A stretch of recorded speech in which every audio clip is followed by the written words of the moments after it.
आप सभी को राधे राधे।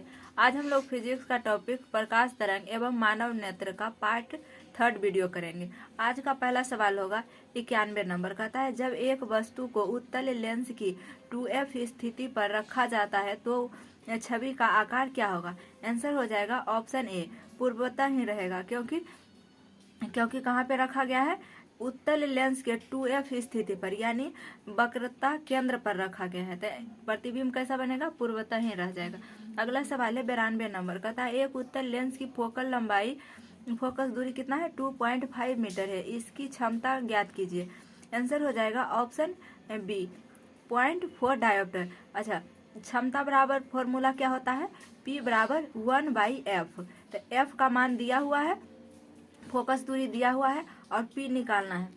क्षमता किस में निकलता है, डायोप्टर में निकलता है। अगला सवाल है 93 नंबर। कहता है आभासी और सीधी छवि के लिए दर्पण का आवर्धन होना चाहिए। आंसर हो जाएगा ऑप्शन सी, धनात्मक। आभासी के साथ क्या होता है, सीधी होता है। ये किसके बारे में कह रहा है, उत्तल दर्पण के बारे में कह रहा है। तो उत्तल दर्पण धनात्मक होता है और अवतल दर्पण ऋणात्मक होता है। अगला सवाल है 94 नंबर। कहता है निम्न में से कौन सा विकल्प कुछ निश्चित पदार्थ के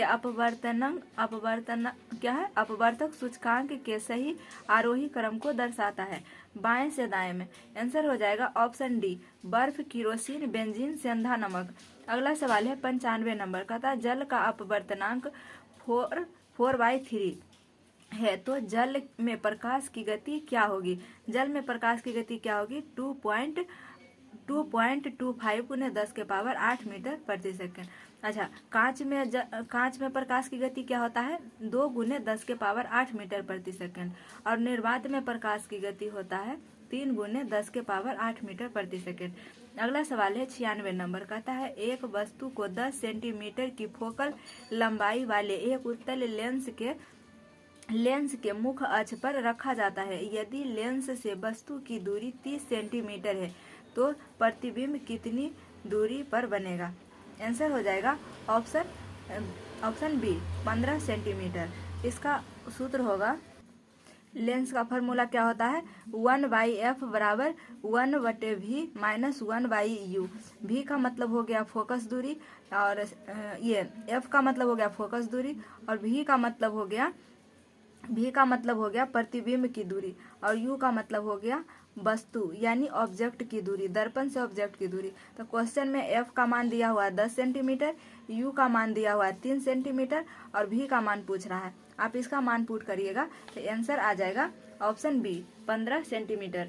अगला सवाल है 97 नंबर। कहता है किसी वस्तु का प्रतिबिंब उसके वास्तविक आकार को प्राप्त करने के लिए वस्तु को उत्तल लेंस के सामने कहाँ रखा जाना चाहिए। आंसर हो जाएगा ऑप्शन ए, 2f पर। अगला सवाल है 98 नंबर। कहता है इनमें से कौन सा गर्मी के प्रवाह से संबंधित नहीं है। आंसर हो जाएगा ऑप्शन बी, क्या है, रेफ्रेक्टिव।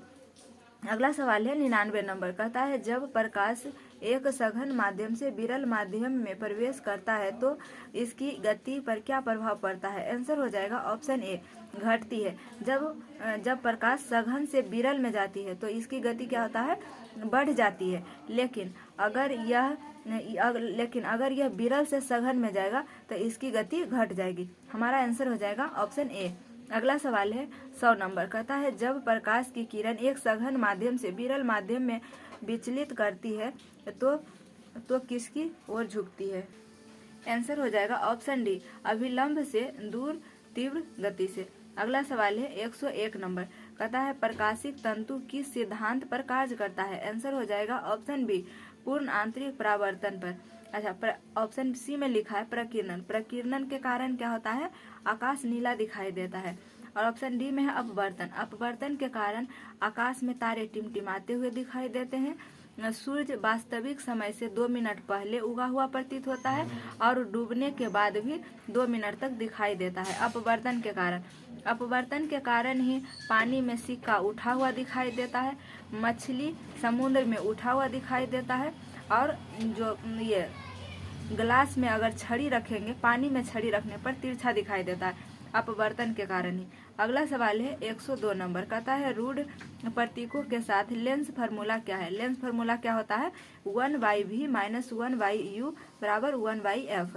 f का मतलब फोकस दूरी होता है, u का मतलब दर्पण से ऑब्जेक्ट की दूरी होता है और v का मतलब प्रतिबिंब की दूरी होता है। अगला सवाल है 103 नंबर, कहता है यदि किसी सुधारात्मक लेंस की शक्ति +2 डायोप्टर है तो यह क्या है। आंसर हो जाएगा ऑप्शन ए उत्तल लेंस, यह प्लस है इसलिए उत्तल हो जाएगा। अगला सवाल है 104 नंबर, कहता सूर्योदय और सूर्यास्त के समय सूर्य दीर्घवृत्ताकार दिखने का क्या कारण है। आंसर हो जाएगा ऑप्शन ए अपवर्तन। ऑप्शन बी में क्या लिखा है, परावर्तन। दर्पण में परावर्तन होता है और लेंस में अपवर्तन होता है। अगला सवाल और ऑप्शन डी में क्या है, विसरण। विसरण के कारण ही हमें सुगंध या दुर्गंध का पता चलता है। प्रकीर्णन के कारण क्या होता है, आकाश नीला होता है। अगला सवाल है, हमारा आंसर हो जाएगा ऑप्शन ए सूर्योदय सूर्यास्त किसके कारण होता है, अपवर्तन के कारण होता है। अगला सवाल है 105 नंबर, कहता है कि एक गोलाकार दर्पण और पतली गोलाकार लेंस में 20 सेंटीमीटर की फोकस लंबाई है। ऐसे परिदृश्य में निम्नलिखित में से कौन सा कथन सत्य होने की संभावना है। आंसर हो जाएगा ऑप्शन डी। ऑप्शन डी हो जाएगा, यानी दोनों अवतल है। अगला सवाल है 106 नंबर, कहता है कि डैश लेंस का उपयोग निकट दृष्टि दोष यानी मायोपिया से पीड़ित लोगों के लिए किया जाता है। आंसर हो जाएगा ऑप्शन सी अवतल लेंस। अवतल लेंस में क्या किया जाता है, मायोपिया में इस्तेमाल किया जाता है और दूर दृष्टि दोष में उत्तल लेंस का प्रयोग किया जाता है। बेलनाकार लेंस को क्या कहते हैं, सिलिंड्रिकली लेंस कहा जाता है। यह अबिंदुकता का उपचार करता है। बेलनाकार लेंस में हमें कोई भी चीज क्षैतिज या ऊर्ध्वाधर दिखाई नहीं देता है, इसमें तिरछा दिखाई देता है, उसे अबिंदुकता कहा जाता है। उसमें बेलनाकार यानी सिलिंड्रिकल लेंस का प्रयोग किया जाता है। हमारा आंसर क्या हो जाएगा, ऑप्शन सी। अगला सवाल है 107 नंबर, कहता है एक साधारण आवर्धक ग्लास में निम्न में शामिल है। आंसर हो जाएगा ऑप्शन डी छोटी फोकल लंबाई के उत्तल लेंस। अगला सवाल है 108 नंबर, कहता है एक लेंस में +2 डायोप्टर की शक्ति है। लेंस की किस्म और इसकी फोकल लंबाई क्या होगी। आंसर हो जाएगा ऑप्शन सी उत्तल लेंस। प्लस है तो उत्तल हो जाएगा और ये 0.5 मीटर क्या हो जाएगा, फोकल लंबाई। फोकल लंबाई का फॉर्मूला बता चुके हैं, शक्ति बराबर क्या होता है, P बराबर 1/f। तो P का मान दिया हुआ है और F का मान निकालने के लिए कह रहा है। आंसर हो जाएगा ऑप्शन डी। अगला सवाल है 109 नंबर, कहता है किसी भी माध्यम का पूर्ण अपवर्तनांक सूचकांक हमेशा होता है। आंसर हो जाएगा ऑप्शन बी 1 से अधिक। अगला सवाल है 110 नंबर, कहता परावर्तित किरणें के वास्तविक प्रतिच्छेदन का निर्मित प्रतिबिंब जो हम स्क्रीन पर देखते हैं क्या होता है। आंसर हो जाएगा ऑप्शन डी वास्तविक होता है। अगला सवाल है 111 नंबर, कहता है एक विकार जिसमें एक व्यक्ति दूरी की वस्तु को स्पष्ट रूप से नहीं देख सकता है उसे क्या कहा जाता है। आंसर हो जाएगा ऑप्शन सी मायोपिया यानी निकट दृष्टि दोष। मायोपिया को हिंदी में क्या कहा जाता है, निकट दृष्टि दोष। अगला ऑप्शन बी पे लिखा हुआ है नाइट ब्लाइंडनेस। नाइट ब्लाइंडनेस क्या होता है ये आप कमेंट बॉक्स में बताइएगा। अगला सवाल है नाइट ब्लाइंडनेस को हिंदी में रतौंधी कहा जाता है। यह विटामिन ए की कमी से होता है। अगला सवाल है ऑप्शन ए में लिखा हुआ हाइपरमेट्रोपिया। हाइपरमेट्रोपिया किसको कहा जाता है, उत्तल दर्पण को हाइपरमेट्रोपिया कहा जाता है। निकट दृष्टि दोष यानी अवतल लेंस को क्या कहा जाता है, मायोपिया कहा जाता है। अगला सवाल है 112 नंबर, निकट दृष्टि दोष को मायोपिया कहा जाता है, दूर दृष्टि दोष को हाइपरमेट्रोपिया कहा जाता है और रतौंधी को नाइट ब्लाइंडनेस कहा जाता है। हमारा आंसर हो जाएगा ऑप्शन सी। क्वेश्चन क्या कर रहा है कि एक विकार जिसमें एक व्यक्ति दूर की वस्तु को स्पष्ट रूप से नहीं देख सकता है। आंसर हो जाएगा ऑप्शन सी। अगला सवाल है 112 नंबर, कहता है लेंस बनाने के लिए निम्नलिखित में से किसका उपयोग किसका उपयोग नहीं होता है? आंसर हो जाएगा ऑप्शन ए मिट्टी का, बाकी सभी का पानी, कांच, प्लास्टिक सभी का होता है। अगला सवाल है 113 नंबर का था दूरदृष्टि दोष से पीड़ित व्यक्ति के नेत्र में किसी वस्तु का प्रतिबिंब कहाँ पर बनता है? आंसर हो जाएगा ऑप्शन सी रेटिना के पीछे। अच्छा, रेटिना के पीछे दूरदृष्टि दोष में प्रतिबिंब बनता है और रेटिना से आगे निकट दृष्टि दोष में प्रतिबिंब बनता है। ऑप्शन बी में लिखा हुआ कॉर्निया मानव नेत्र के समय मानव नेत्र दान किया जाता है, तो उसमें क्या दान किया जाता है? कॉर्निया दान किया जाता है। प्रतिबिंब पर क्या, ये रेटिना पे क्या बनता है? हमारे आँख पे प्रतिबिंब बनता है रेटिना पे। हमारा आंसर हो जाएगा ऑप्शन सी। अगला सवाल है 114 नंबर कहता है अवतल दर्पण में जब वस्तु को अनंत पर रखा जाता है तो छवि बनेगी। आंसर हो जाएगा ऑप्शन बी केंद्र पर वास्तविक, उल्टी, अत्यधिक संकुचित छवि। अगला सवाल है 115 नंबर कहता है अवतल लेंस की नाभिकीय लंबाई डैश होती है। आंसर हो जाएगा ऑप्शन बी ऋणात्मक। अवतल लेंस ऋणात्मक होती है, उत्तल लेंस धनात्मक होती है। अगला सवाल है 116 नंबर कहता हाइपरमेट्रोपिया में पीड़ित लोगों द्वारा डैश लेंस का उपयोग किया जाता है। आंसर हो जाएगा उत्तल लेंस। अच्छा हाँ, हाइपरमेट्रोपिया में हो जाएगा उत्तल लेंस और मायोपिया में हो जाएगा अवतल लेंस। और ऑप्शन बी में लिखा है बेलनाकार लेंस। बेलनाकार लेंस को सिलेंड्रिकल लेंस कहा जाता है। इसे अबिंदुकता में प्रयोग किया जाता है। अबिंदुकता मतलब अबिंदुकता हो जाता है उस व्यक्ति को क्षैतिज या ऊर्ध्वाधर नहीं दिखाई देता है, कोई भी वस्तु उसे तिरछा दिखाई देता है। अबिंदुकता में किसका प्रयोग किया जाता है? बेलनाकार यानी सिलेंड्रिकल लेंस। हमारा आंसर हो जाएगा ऑप्शन सी उत्तल लेंस। हाइपरमेट्रोपिया उत्तल लेंस। अगला सवाल है 117 नंबर कहता है एक लेंस की शक्ति इसकी डैश के व्युत्क्रमानुपाती होती है। आंसर हो जाएगा ऑप्शन ए फोकस दूरी के व्युत्क्रमानुपाती होती है। अगला सवाल, अच्छा इसका आप लोग फार्मूला समझ चुके होंगे कि क्या कर रहा है, एक लेंस की शक्ति यानी P बराबर क्या होता है? 1/f होता है। तो 1/f, तो f फोकस दूरी का क्या हो जाएगा? व्युत्क्रमानुपाती यानी उल्टा हो जाएगा। अगला सवाल है 118 नंबर कहता है दो फोकस दूरियों वाले लेंस का उपयोग डैश से पीड़ित व्यक्तियों द्वारा किया जाता है। आंसर हो जाएगा ऑप्शन ए मायोपिया और हाइपरमेट्रोपिया। अगला सवाल है 119 नंबर कहता है किस माध्यम का अपवर्तनांक सबसे कम है? आंसर हो जाएगा ऑप्शन सी हवा। हवा का अपवर्तनांक इस सभी में से कम होता है। हवा का अपवर्तनांक कितना होता है? 1.003। कल एक बार ये क्वेश्चन आया हुआ है। और ये हीरा का अपवर्तनांक क्या होता है? 2.42 होता है। और इसमें जो हो जाएगा कांच का अपवर्तनांक 1.5 होता है और ये पानी का अपवर्तनांक 1.33 होता है। अगला सवाल है 120 नंबर कहता है जब वस्तु को डैश पर रखा जाता है तो अभिसरण लेंस में कोई भी प्रतिबिंब नहीं बनेगा। आंसर हो जाएगा ऑप्शन बी फोकस दूरी। अगला सवाल है 121 नंबर कहता है रोशनी के लिए साधारण बल्ब की जगह एलईडी बल्ब और CFL इसकी जगह ले रहे हैं। आंसर हो जाएगा ऑप्शन ए ऊर्जा दक्षता के कारण। अगला सवाल 122 नंबर कहता है हीरा का निरपेक्ष अपवर्तनांक कितना है? आंसर हो जाएगा 2.42। अगला सवाल है 123 नंबर कहता है लेंस के नाभीय बिंदु अथवा फोकस पॉइंट और दृष्टि केंद्र या ऑप्टिकल सेंटर के बीच की दूरी को क्या कहते हैं? आंसर हो जाएगा ऑप्शन सी फोकल लेंथ या नाभिकीय लंबाई। अगला सवाल है 124 नंबर कहता रंगीन टीवी में प्राथमिक रंग कौन सा है? आंसर हो जाएगा ऑप्शन सी नीला, हरा, लाल। इसका ट्रिक याद रख सकते हैं नीला। क्या ट्रिक हो जाएगा? नीला, नी से हो जाएगा नीला, ला से हो जाएगा लाल और ह से हो जाएगा हरा। अगला सवाल है 125 नंबर कहता है इनमें से किस उपकरण में केवल उत्तल लेंस का प्रयोग किया जाता है? आंसर हो जाएगा ऑप्शन सी माइक्रोस्कोप।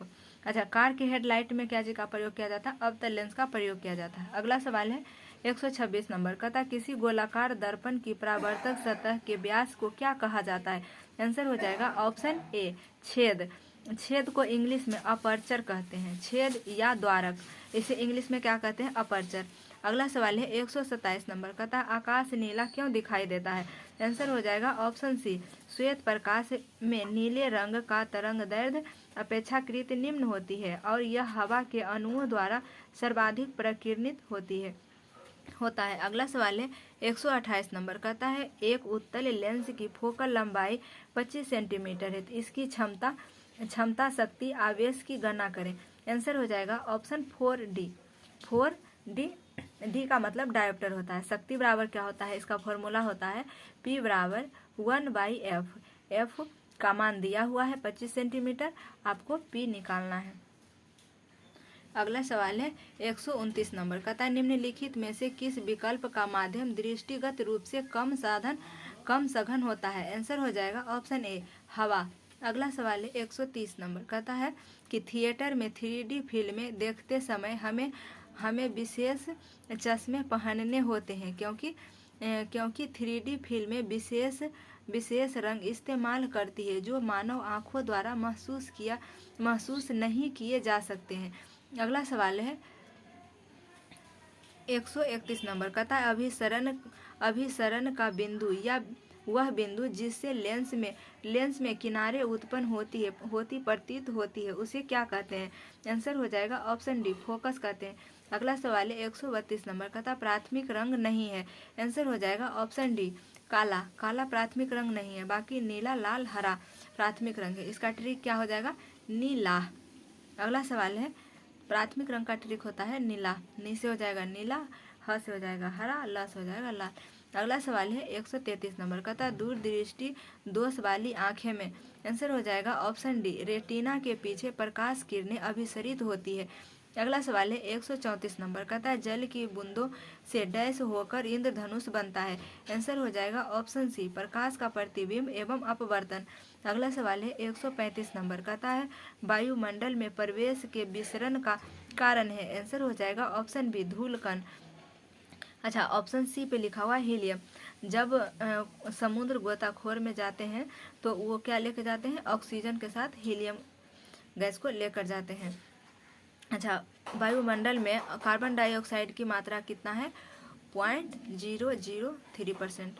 अगला सवाल है हमारा आंसर हो जाएगा ऑप्शन बी धूलकण। अगला सवाल है 136 नंबर दीर्घ दृष्टि पीड़ित व्यक्ति की विशिष्ट दृष्टि की न्यूनतम दूरी है। आंसर हो जाएगा ऑप्शन सी 25 सेंटीमीटर।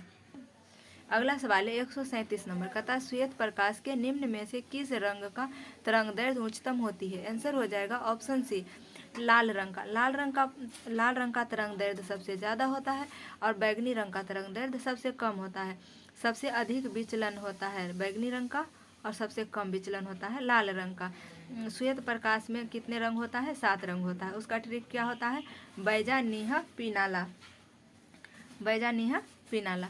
अगला सवाल है और इंग्लिश में क्या ट्रिक हो जाएगा वीवी गयोर। अगला सवाल है 138 नंबर कहता है लाल और पीकॉक ब्लू रंग को मिला देने से कौन सा रंग बनेगा। आंसर हो जाएगा ऑप्शन बी सफ़ेद। अगला सवाल है 139 नंबर कहता है निम्नलिखित में से किस रंग की सर्वाधिक तरंगदैर्घ्य होती है। आंसर हो जाएगा ऑप्शन ए लाल रंग की। अगला सवाल है 140 नंबर कहता है जब श्वेत प्रकाश को 7 रंगों में मिश्रित है कांच के प्रिज्म से होकर गुजरता है तो इसके परिक्षेपण क्यों होता है। आंसर हो जाएगा ऑप्शन बी श्वेत प्रकाश के 7 रंग कांच के प्रिज्म से अलग अलग चाल से गुजरते हैं। अगला सवाल है 141 नंबर कहता मायोपिया में होता है। आंसर हो जाएगा ऑप्शन बी दूर की वस्तु नहीं दिखाई पड़ना। अगला सवाल है 142 नंबर कहता अलग अलग तारे का रंग अलग अलग होता है निम्नलिखित में से किसके कारण ऐसा होता है। आंसर हो जाएगा ऑप्शन सी तापमान के कारण। अगला सवाल है 143 नंबर दूरबीन क्या है। आंसर हो जाएगा दूर की वस्तु देखी जाती है। दूरबीन से क्या देखी जाती है दूर की वस्तु देखी जाती है। अगला सवाल पर्दे पर प्रदर्शित पिक्सेल की संख्या जानी जाती है पर्दा की अवलोकन आकार के रूप में। अगला सवाल है 145 नंबर कहता प्रकाश का 2 अलग स्वरूप है विवर्तन और अपरावर्तन। विवर्तन का मतलब होता है प्रकाश का मुड़ना और परावर्तन का मतलब होता है टकराकर वापस आना। अगला सवाल है 146 नंबर कहता है कौन सा रंग दिए को अधिकतम दर्शनीय देता है। आंसर हो जाएगा ऑप्शन सी पीला रंग।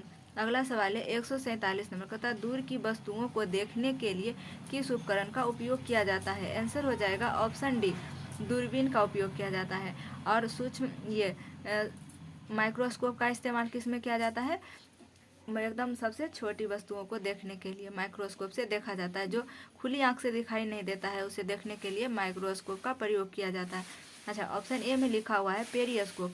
पेरिस्कोप का इस्तेमाल सिलेंडर समुद्र में जो पनडुब्बी होता है वो बाहर देखने के लिए पेरिस्कोप का प्रयोग करता है। अगला सवाल है 148 नंबर का, तारों के रंग में परिवर्तन प्रदर्शित करता है। आंसर क्या हो जाएगा? ऑप्शन सी, तापमान। अगला सवाल है 149 नंबर का, 1.5 मीटर लंबे व्यक्ति को अपने संपूर्ण प्रतिबिंब को देखने के लिए आवश्यक दर्पण की न्यूनतम लंबाई होगी। आंसर हो जाएगा ऑप्शन सी, 0.75 मीटर। अगर किसी व्यक्ति को पूरा शरीर देखना है तो उसे अपने लंबाई के आधा दर्पण लेना पड़ेगा।